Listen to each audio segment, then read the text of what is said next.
Hello, welcome to Off the Shelf Reviews. It's Gaming Friday. I'm Gary. And I'm Ian. And today we're taking a look at Splatterhouse 2, also from Namco Games. And this, believe it or not, came out 4 years after the original Splatterhouse game. And also was the first Splatterhouse game I played, because this is the one that went to the Sega Mega Drive, as I said in the previous Splatterhouse video. Yeah. And again, this was a game that I loved to play for about 10 minutes before I'd turn it off and go, that was really hard. I'll try it again next time. And each time I played it, just got that little bit further, just figured out what place I needed to stand on which level in order to progress. Yeah. Because this is the hardest Splatterhouse game in the entire series. Definitely. I only played this one on the retro handheld that I've got. Yeah. And I thought, oh yeah, Splatterhouse, oh man, I haven't played the second one in ages. And then I sat down to start playing it, and I was just like, what the fuck? I couldn't even get past like this level. It took me ages to get past this level. And then you get to the bosses, and then you finally get past the bosses, and you're just like, how were you ever supposed to do this when you were a child, you know? Well, I believe it or not, I tried playing it now, like all these years later, 15, 20 years later. Yeah. And I'm worse now than I was as a kid. I don't know whether my patience is one thing. I kind of think myself as a patient gamer. But No. No, well, that could be debated. Yeah. It's some games, like, you have an attention span with a certain game for so long. And this game, it's kind of a gimmick now. It's still a classic, though. Yes. And, yeah. And again, it's very simplistic. It's kind of like Altered Beast, but with super gore. Man, Altered Beast was it's fucking that hard as well. simplistic move left, right, punch, kick, jump. Yeah. And collect weapons, but not power-ups. Well, I'd always remember, I consider that a cutscene. Yeah. Where you watched other monsters, it's always a great big thing in films or in games when you watch one monster or a big monster eat a littler monster. Yeah, I always love that. And that's always disgusting as well. Yeah, it's the fact that you just walk into that room and they're like, we don't want to face that guy, but we're going to go in here and we're going to get eaten by this thing, and then you turn up and you beat the crap out of the thing that's just eating them.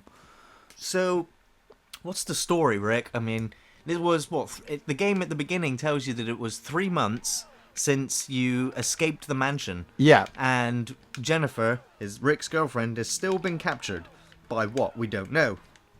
Now, what the hell happened at the end of Splatterhouse 1? Well, I looked it up, and at the end of Splatterhouse 1, you fight the heart in the basement and set the house on fire, and then end up going outside and fighting this weird thing that comes out of the ground, and then Rick kind of just leaves the house. It's like he forgot Jennifer was in there. And he just go home for 3 months. And then he just goes home. Oh, yeah. And then goes, 3 months later, he gets a call to say, oh, don't forget, your girlfriend's held by a demonic house. Oh, I better put on the pain mask and go and rescue her. It's like... The terror mask. Yeah, what the fuck were you doing for 3 months? Just putting his feet up. Yeah. And just hulking out. Just going to the gym. I can't believe you got off that elevator without taking a single hit. That's where I die. That's where I use 4 continues and game over. It's practice, man. I told you, I've practiced this game on that handheld, and it like you said, repetition. You know the spots where these guys. And it's because these enemies, I was gonna say, they got long arms, which gives them they can hit you from a greater distance than you can hit them. Yeah. So you kind of need to use what Rick's only special ability. Oh, spike! Always hit those spikes. It's kind of jumping, sliding tackle. Yeah. Which is Is essential. Is the one thing to slide underneath there. Come on! And they take 2 hits as well, so it's just like... That's why you need the sliding tackle, because it hits them twice, or it's just enough to kills kill them outright. They're jumping purple mother fudgers. Yes, they are. And as you can see, difficulty right there. You don't start where you just died, right back at the beginning. Right back at the beginning. And it's just an obstacle course. At least you can get high enough score to get some lives back. Yeah. Which is the mask symbols up in the top corner. Dodge jump. Gotcha. There you go. Nice. One hit kill then, but anything else, you gotta punch him. Is he not wearing any shoes? I can't tell. No. Obviously, you can see his feet are the same color as his arms and his head. That's it. It kind of looks a little bit bigger in this game as well. A little bit beefier. It's the case of, like we said in the first one, he kind of starts off as a hulking monster. So the mask just, amplifies his hatred towards whatever's going on. Well, it just kind of gives him... It's supposed to make him almost immune. Or kind of... He still feels pain, but he's kind of immortal unless he takes too much damage in one go. Yeah. Club ya. Meh. But yeah, the Terror Mask, I think, comes from whatever Dark Arts, I don't know, the Necronomicon or wherever this West... I believe it's West, because it's West Mansion. Yeah, whatever, Dr. West. Dr. West has been delving into the dark arts, and the mask doesn't like him doing that, or he's been using the mask. I think the mask way. is also just kind of using Rick to energize itself. Yeah, and killing these monsters helps him do that. This is the part where I always seem to die. I believe this is boss. the floating head boss with the ghosts coming out of the sky. Yeah, I know the pattern. But it's remembering the pattern, you know? Yeah. It's like any boss you had to fight in fucking Sonic the Hedgehog. Kick you in the eyes. And, alright, you're coming left. Kick that one. Kick him again. Kick you in the face again. So you can't just lay into him. You just need to punch him the once, and then when he glows, that's you've done damage. And... Yeah, and he closes his eyes. But it's the things coming out from the ceiling, and then his mouth thing, and you can't touch his face as well. So you've got to... Can you punch the thing that comes out of his mouth? I don't know. I've never really... It's stuck around. I tried to jump it each time. So, right. But yeah, and so these things come down from the left, then from the right, or from the right, then from the left.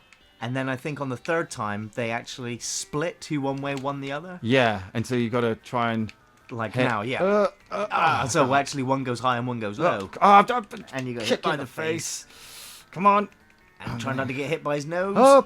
It looked like you made the jump. I know. Don't tell me that.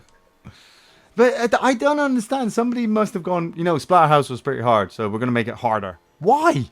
Why? Well, I guess because the challenge. It's an arcade machine, and so you want those quarters. Yeah, but the home format, it's... Well, at least with this game, I don't think the previous game had it, but I think this game has a password system. Yeah. So when you die, it does give you a password, and so then you can restart at that level. Which does kind of help get past some of the tedium of replaying it, but I thought I got you're kind of best replaying it anyway, just to get that practice to make the game. I got him! Easy. I think you got him. Yep. I got him! His eyes gonna explode. Are they gonna hurt you? No, because I was too far away. I know the tricks. I got to move away when the boss dies. And so this game, at least this game keeps up to the tradition of incredibly gory animated kills. Something of which you don't again see in many console or arcade games. It's kind of set it apart. And again, it also has the spooky music. It's very atmospheric. The sound effects are still great for when you kill the enemies. Woo! And I love the fact that they wave as they die.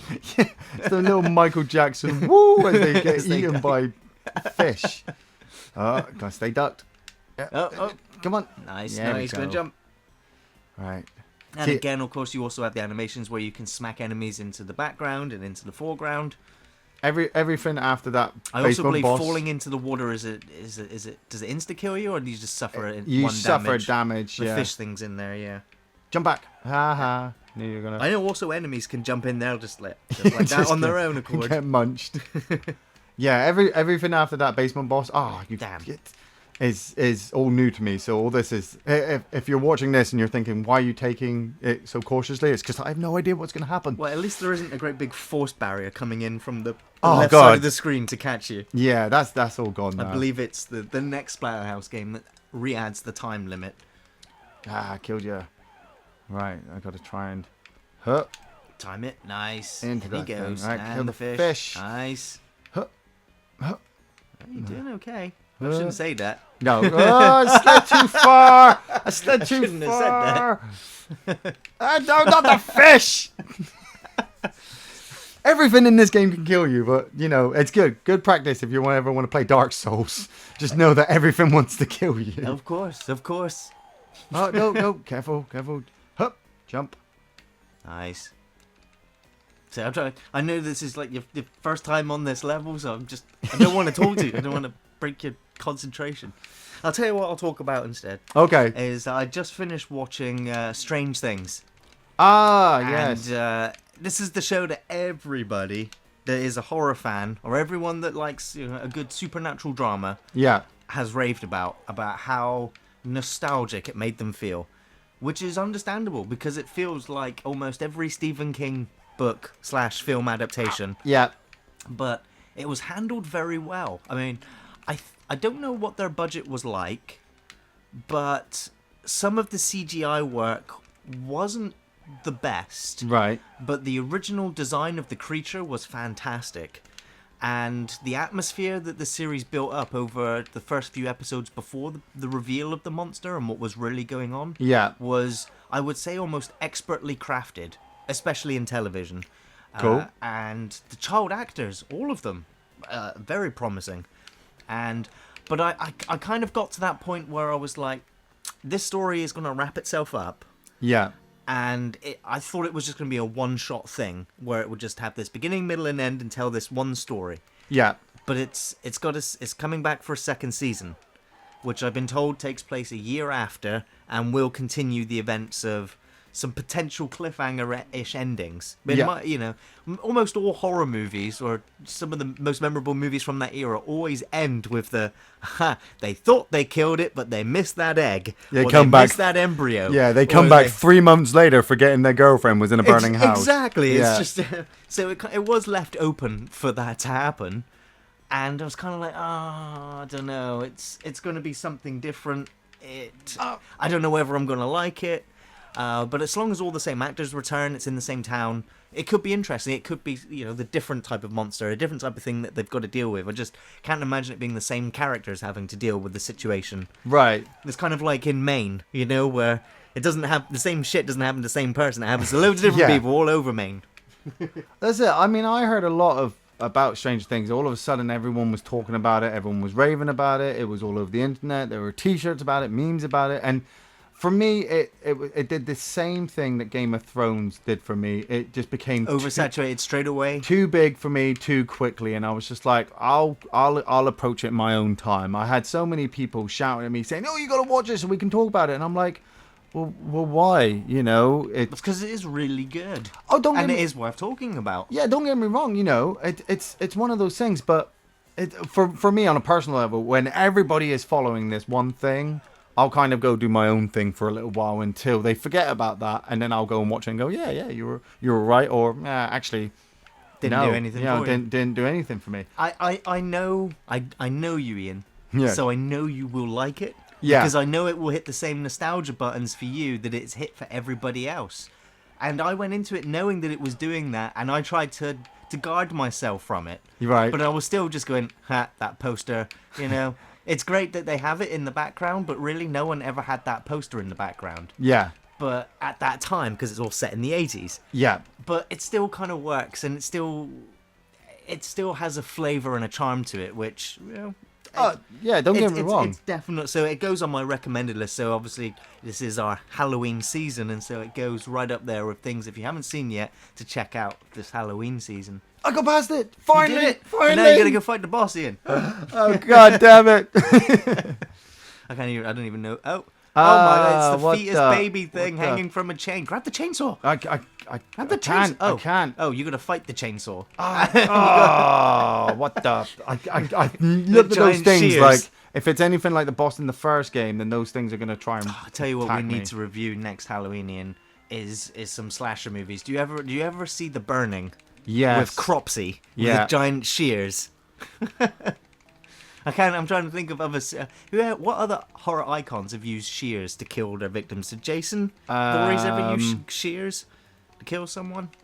No, I think, yes, he did, actually. I think he stuck it in the mouth. Or did of- Michael Myers do it? I think, no. I think Jason sticks the shears into somebody's face and then just rips their head off. So, I'm going to get past this... Get on the other side of this, baby. Well, you continue to fight the baby. I'm also gonna recommend another show, which I didn't think I would originally, because I've always said that I thought that... Damn, there's no way of getting away from that. Yeah. That Fear the Walking Dead was a real disappointment. Right.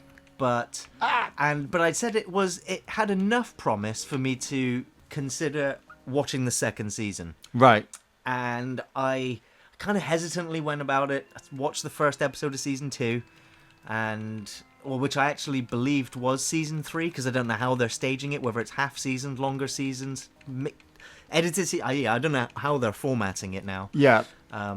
But the first few episodes, I was like, okay, they're mixing things up a little bit. A few things have changed, and I was still feeling a bit flat by it. Right. But the last sort of 6 episodes of the show, I couldn't stop watching. I literally watched it and then watched every episode until 4 o'clock in the morning. Wow. And when it finished, I was just like, wow, they've done it. They've broken themselves away from what wasn't working before, and now I actually care for these characters. I felt myself, caring for them, which I didn't in the first season and a half. And so I'm quite excited to see what happens to them in the next season. Obviously, we've got The Walking Dead, which is imminent in like 2 weeks. Yeah. So, but yeah, obviously a huge zombie fan, and so if you killed the babies. You killed it. If you thought Fear of the Walking Dead wasn't too great, give the second season a chance. It actually does get a lot better. I can't believe I defeated the boss. I can't believe it. Or did I? I can't tell. I don't know. Is it game over? I got past it! Yeah! Oh, we finally made it back to the house. Oh my god. This is like the first the house. I've ever got on Splatterhouse 2. I don't mean to blow my own trumpet, but I'm pretty amazing at these games. Wow. Right, okay. What the... Okay. Gonna fight the waterman. Oh my god, Cthulhu's chasing you. What the hell? Cthulhu is chasing you. Run! I'm trying to. I was only just saying about the force entity on the left side. He's gonna get you. I'm too far. I'm too How far. the hell? You've just got to run right at the start. Can you do the jump slide kicks and just keep slide kicking all the way out? I think so, yeah. I think that'll get you. I think that'll get you out. You just can't. You just can't mistime it. Those things are just fodder. They're just running right into the. They're running right into the tentacles of me, Cthulhu. Ah, game over. It's good that it's not giving us any It's giving you an infinite amount of continues. Yeah. So it's like, yeah, you can keep trying until you give up. But if you give up, yeah, you're going to start from the beginning of the game again. Come on. The next time you play. Run. These things, they... So can you jump them? I can jump over them, possibly. Oh, nope. This isn't Mario or Sonic. Come on, you little fuckers. This is all new. I have no idea what I'm doing. I'm just running for my life. I wish I kept that bloody chainsaw. I don't know how to advise you. No. But I know what I can do.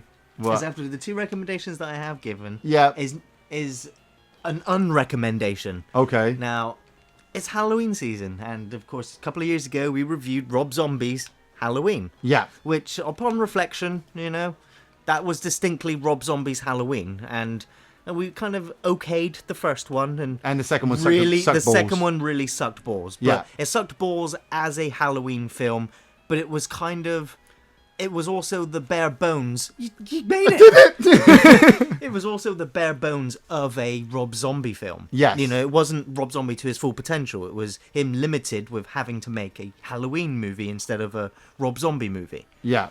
Because I say that because House of a Thousand Corpses, brilliant. Devil's Rejects, awesome. Then the Halloween movies. Yeah. And then he went and made the witch movie with the Lords of Salem. That's the one, the Lords of Salem, which to this day I haven't seen, and I don't think I know anybody that has seen it. I think his career was irreparably destroyed after the Halloween films.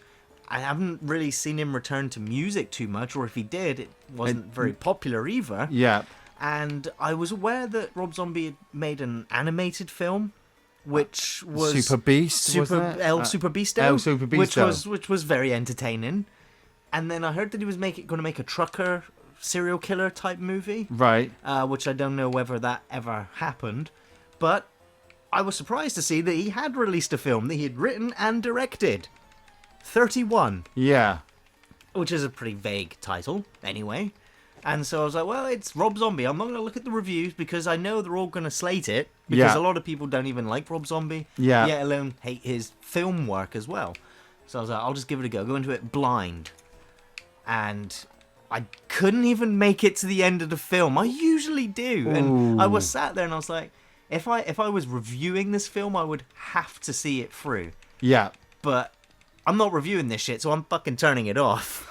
You know, I was also playing a game with myself. Yeah. I was waiting for the first character. I was going to turn it off the first time a character said, "I'm gonna skull fuck you." And it got to an hour into the film and they still hadn't said it yet. But they'd said everything but, "I'm gonna fuck you in your eye socket." Yeah. I'm gonna, you know, and everything but actually saying it. And I was like, oh, right, that's it. You win. I'm not gonna wait around to see if you do say it. But the whole idea of it was about a bunch of people stuck in a... It's like a manhunt torture contest, isn't it? It is, yeah. Rich people chasing people and hunting them for sport, kind of thing. Yes, pretty much. But it was so dull and so uninspired. The lunatics that were on display in there. You know, there was one that had the potential to be an interesting psychopath. Yeah. But after his initial bit at the beginning, he hardly turns up. And when they do, it's just... The gore effects are not very good. And a lot of it is shown off screen. So, yeah, if you want to watch a disaster or bore yourself to tears this Halloween, watch 31. See, for me, I think Rob Zombie, he turned up, did some really cool, harsh movies that people were like, oh, that's quite shocking. And then that was it. That was his motif. It's like, oh, everything's got to be shocking. And it's like, well, no, Rob. Everything's got to work to a level, you know. And I suppose, okay, he tries some new things in Halloween 2, but he should have kept those things for his own movie, not a Halloween movie, because people have grown up with Michael Myers and then gone, no, that doesn't work. Like we said in our review, you know, fucking Michael talking at the end of it was not a big no-no. Yeah, that's right. This thing is, what the fuck? How am I supposed to defeat it? Well, he kind of seems to like sliding around. He does, and I'm trying to wait for him to stop still so I can fucking kick him in the head, but he won't. He beat you. Yeah, he beat you. Yeah, I'm gonna try one more time against this boss, and then one more go. Oh, God, what you the? gotta do the gangplanks again. Run! Cthulhu is coming for me. He's gonna eat you. Get away! Well, you seem to be doing okay right now. You figured it out. You've just got to keep forward and keep punching him, and no, you're making two of good them distance on him.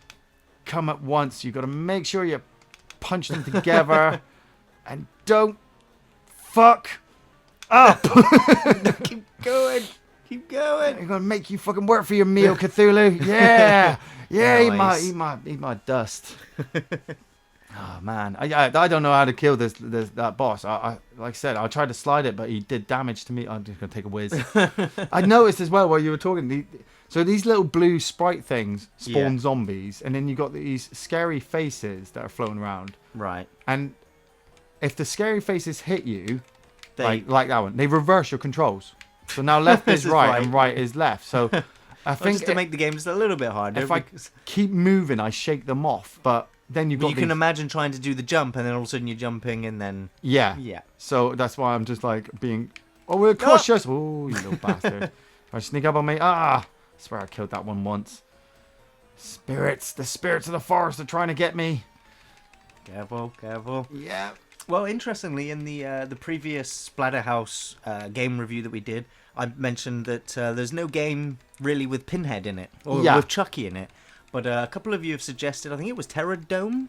Right. Oh, yes. The PC fighting game. Yeah, which has a myriad of almost every pop culture reference character that you can think of. All the different horror characters fighting in a Mortal Kombat style. And there's you bastard. No, wait, do you go to a secret level, or do you just die?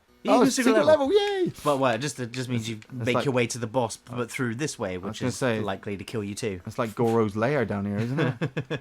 So the enemies now drop through the hole. And take 2 hits. Yeah, so it's harder. It's going to be harder. I should slide. Why am I not sliding? Because I'm just punching. But yeah. Oh, head? Oh, you got a weapon. Decapitated head. I just loved it. Yeah. Oh.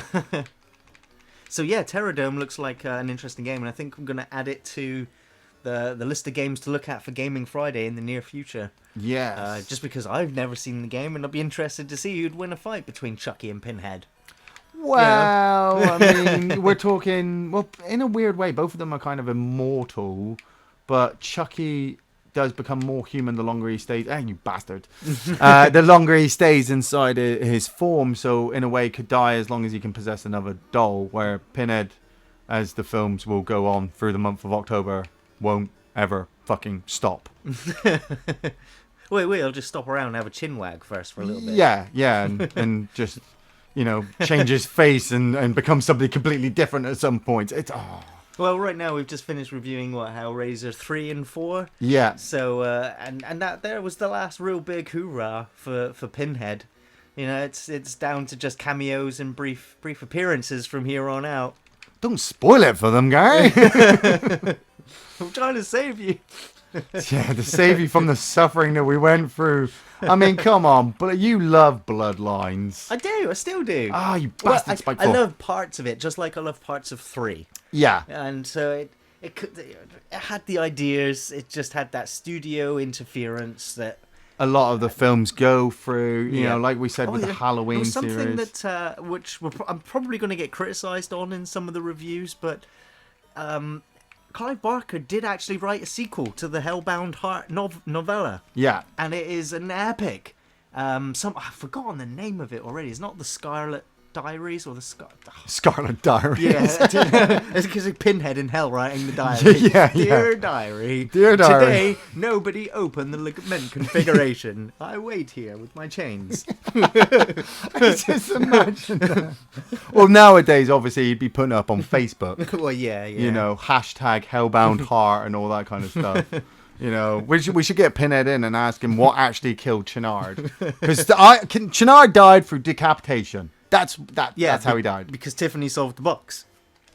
Tiffany sold the box and stopped the It's Leviathan. a case of cause and effect here, and you're just not seeing it. It makes no sense that you would argue that. What makes no sense is saying that he froze in place. He didn't freeze in place. We did because his tentacle spikes were stuck in the floor. Yeah, because he was a friggin' idiot. He fucking stuck his spikes so deeply into the floor he couldn't get them back out again. And the Leviathan... there's one thing I also haven't really...